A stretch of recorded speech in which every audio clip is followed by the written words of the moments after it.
Hello, friends. How are you all? I think you all are fine by the grace of God.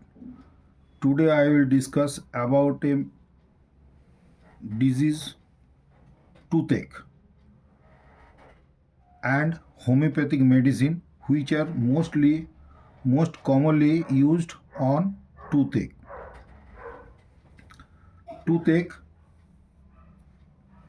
एक ऐसा बीमारी है जिसमें कि मतलब बीमारी बोलिए चाहे सिम्टम्स बोलिए ऐसे माफिक हुआ कि दांत दर्द। तो इसके पीछे कुछ ना कुछ रीज़न तो रहता ही है। दांत में जख्म हो जाए, गम में इन्फेक्शन हो जाए, दांत हिल जाए, तो ऐसा हालत में ये कुछ हम लोगों का जो दवाई होता है, होम्योपैथिक मेडिसिन होता है, ये सब हम लोग देते हैं। বন্ধুরা, আজকে আমি যে কিছু একটু আলোচনা করছি সেটি দাঁত ব্যথার ওষুধ সম্পর্কে। দাঁত ব্যথা হোমিওপ্যাথিক ওষুধ সম্পর্কে কিছু আলোচনা করছি। তো দাঁত ব্যথার ওষুধে যেমন হচ্ছে, যদি ঠান্ডা লেগে গিয়ে দাঁত ব্যথা হয়, জ্বর আছে অথচ দাঁত ব্যথাও আছে, এরকম যদি পরিস্থিতি হয় তাতে করে আমাদের অ্যাকোনাইট ওষুধটি খুব ভালো কাজ করে। অ্যাকোনাইট তাহলে ঠান্ডা লেগেছে, তাতে জ্বরও এসছে এবং তার সঙ্গে দাঁতে ব্যথা, এই উপসর্গগুলি যদি একসঙ্গে পাঁচ হয়ে যায় তখন কিন্তু আমরা অ্যাকোনাইট मेडिसिन কথা भाबो। दोस्तों, एकोनाइट नाम का जो मेडिसिन है, ये मेडिसिन हम लोगों का दांत दर्द, जो ठंडा लग के जो दांत दर्द होता है, इसमें बहुत अच्छा ये कारीगर दवाई माना जाता है। इसके बाद आइए बेलाडोना। ये भी बेलाडोना दवाई, ये भी बहुत अच्छा दवाई है दांत दर्द के लिए।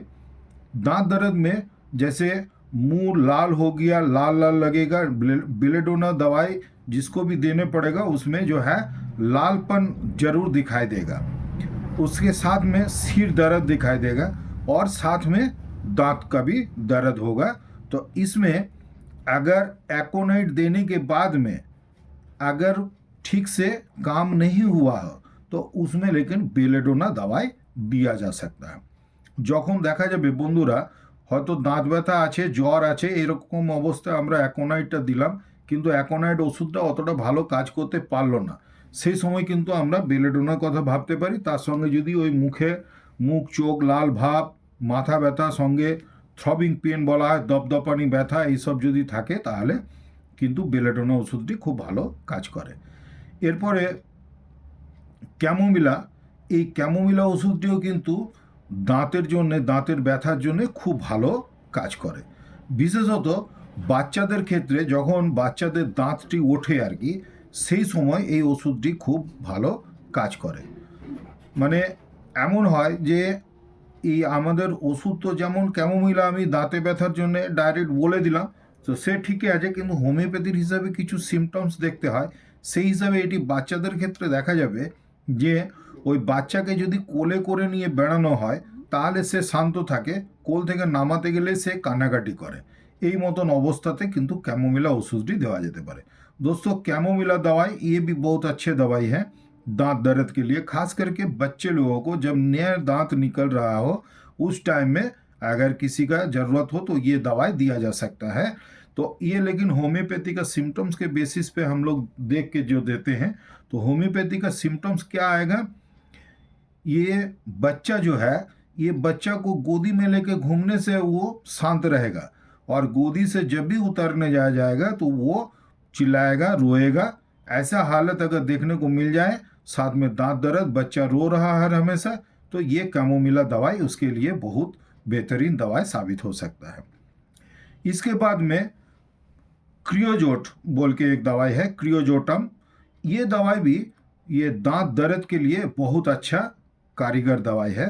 दांत दर्द में जैसे हम लोग तो ऐसे जो डॉक्टर नहीं है, कॉलोक्वियली हम लोग बोलते हैं दांते पोका, दांत में कीड़ा लग गया ऐसे बोलते हैं, लेकिन ऐसे असल में कीड़ा तो ऐसे करके होता नहीं है, उसमें इन्फेक्शन होता है, तो उसमें भी कीटाणु रहता है, ये बात सही है, लेकिन वो ऐसे दिखाई नहीं देता, वो माइक्रोस्कोप के जरिए से दिखाई देता है।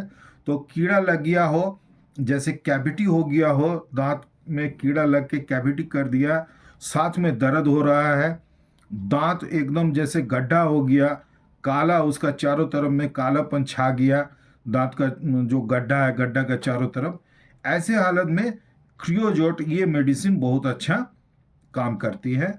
ये दवाई का मादा टिंचर जो होता है क्यू फॉर्म बोला जाता है, क्यू फॉर्म, लेकिन वो जो है ना रुई में करके लगाने से बहुत अच्छा फायदामंद तो जरूर है, लेकिन बहुत सावधानी से लगाने पड़ता है। रुई को पहले पानी में भिगा के फिर उसके ऊपर में जरा सा एक बूंद मापिक दे के वो दांत का गड्ढा में देने पड़ेगा। अगर ज़्यादा दे देने से लेकिन वो गाम में फिर और भी ज़्यादा मतलब गड्ढा बढ़ भी सकता है, फूल भी सकता है, इन्फेक्शन हो जाएगा। ये थोड़ा सा डेंजर दवाई है, हम बोल दिए, लेकिन ये कोई डॉक्टर का संपर्क में रह के ये लगाने से सही रहेगा। इसके लिए आप मेरे पास में भी आ सकते हैं, हम ऐसे हर कुछ का इलाज करते हैं। दांत दर्द में भी अगर उसको जैसे दांत उखाड़ने नहीं सकता है, शुगर हो गया है, हार्ट में कुछ प्रॉब्लम है, तो हम कुछ दिन तक उसको हम दांत को बचा के रख सकते हैं और दर्द से तो बिल्कुल आराम हम दे सकते हैं। তো বন্ধুরা, এটা যেটা হিন্দিতে বললাম সেটা হচ্ছে যে ক্রিওজোট বলে আরেকটি ওষুধ হয়, সেই ওষুধটিও কিন্তু খুব ভালো। এটি দাঁত যদি ক্যাভিটি গর্ত হয়ে যায় দাঁতের মাঝখানে, সেইখানে আমরা প্রয়োগ করি, কিন্তু এটি খুব সাবধানে প্রয়োগ করতে হয়। এটি প্রয়োগ করার জন্য কোনো ডাক্তারের নিকটে গিয়ে দেখালেই ভালো হবে, দেখিয়ে নেওয়া। এছাড়াও আরও একটি ওষুধ আছে প্ল্যান্টেগো মেজার। এই ওষুধটিও কিন্তু দাঁত ব্যথার জন্য খুব ভালো। এইটিও মাদার টিংচার ফর্মে ব্যবহারও করা যায় এবং তুলো দিয়ে যদি লাগিয়ে নেওয়া যায় সেখানেও কিন্তু খুব ভালো কাজ হয়। তো এই ওষুধটি প্ল্যান্টেগো মেজার ওষুধটি অতটি ভয়াবহ নয়, অতটা ডেঞ্জারাস নয়। এইটি কিন্তু লাগানো যেতে পারে, তবে এটা খাওয়াও যেতে পারে। খাওয়া হবে তখন তাদেরকে খাওয়ানো যাবে যাদের দাঁত ব্যথার সাথে কোষ্ঠকাঠিন্য আছে, কোষ্ঠবদ্ধতা আছে এবং হয়তো তার মল পরিষ্কার হয় না, কোষ্ঠকাঠিন্য, এই মতন অবস্থাতে এই ওষুধটি দেওয়া যেতে পারে। আরও কিছু ওষুধ আছে যেগুলো যেমন হচ্ছে আমরা ডাক্তাররা সেগুলো দেখে শুনে আমরা দিতে পারি। লেডাম আছে, হাইপেরিকাম আছে, স্ট্যাফিসাগ্রিয়া আছে, বহুত ওষুধ আছে, মাক্সল আছে, নাজভূমিকা দিয়েও অনেক সময় কাজ হয়। হ্যাঁ, তো এরকমভাবে এছাড়াও এমন আরেকটি ওষুধ আছে সিপিয়া আছে, যেটা মুখ দিয়ে হয়তো লালা স্রাব খুব বেশি হয়, সেই সময় আমরা দিতে পারি। এছাড়াও আমাদের এক কথায় বলা যেতে পারে যে হোমিওপ্যাথিক তো টোটালিটি অফ সিমটমস করে মেডিসিন দেওয়া হয়, সিমটমসের সঙ্গে ম্যাচ করে যে ওষুধটি তার জন্য ওয়েল সিলেক্টেড হবে সেটি দিয়েই কাজ হবে। তবে আমি যে ওষুধগুলি বললাম এগুলো অ্যাকিউট স্টেজে aconite, belladonna, chamomilla, creosote, প্ল্যান্টেগো measure, এই ওষুধগুলি কিন্তু যদি প্রাথমিকভাবে কেউ বাড়িতে একটু ব্যবহারও করে, তারপরে যদি কোনো ডাক্তারের সঙ্গে যোগাযোগ করে নেয় সেটিও খুব ভালো হবে। So friends, today is this much. If you benefited by this video then please give one like and share to your friends and family members. Give your most valuable comment and do subscribe my channel. Hit the bell icon for notification of my every educational and knowledgeable video. Thank you for watching this video. Please stay with me and keep continuous supporting me. Thanks to you once again. Thank you. Take care of your health. Thank you very much, friends.